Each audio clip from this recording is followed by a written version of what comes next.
19,000 مشاهدة يا كدابة. أمال لو مش كدابة؟ فاجعة كبرى تهز الوسط الفني.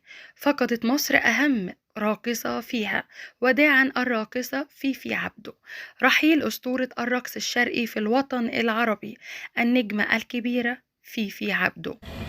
يا حاج يا حاج أيتن يا كدابة، يا كدابة يا حاج أيتن.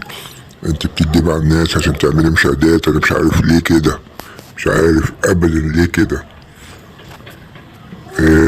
طبعا بتكدبي ان فيفي عبده ماتت، صح؟ تقعد فيها وتقفل على نفسها، وكانت بتصحى كل يوم الصبح تحمد ربنا وتبوس ايديها وش وظهر انها لسه عايشة، وكانت بتقول ان الرقص حلال والف حلال كمان وملوش علاقة بالدين تماما، وكل الرقصات ملايكة من عند ربنا. يعني لو حتى ماتت انت بتحكي على مساوئها؟ يعني حرام، حرام. لو ميتة حرام، لو مش ميتة حرام.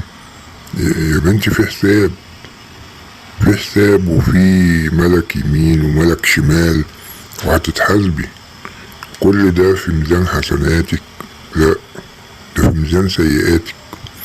يعني انتي اللي هتودي نفسك في ده. أبوها كان شغال ضابط شرطة، وأمها كانت كل يوم بتصحيها من النوم بالكرباج وتنيمها بعلقة سخنة، لحد في يوم من الأيام عطيات قررت إنها تتمرد على أمها وأبوها، وقررت إنها تهرب. فعلا فعلا مش عايزة تقعد معاهم مرة تانية. اسمها عطيات عبد الفتاح إبراهيم، معروفة باسم فيفي عبده، والأم المثالية، وخمسة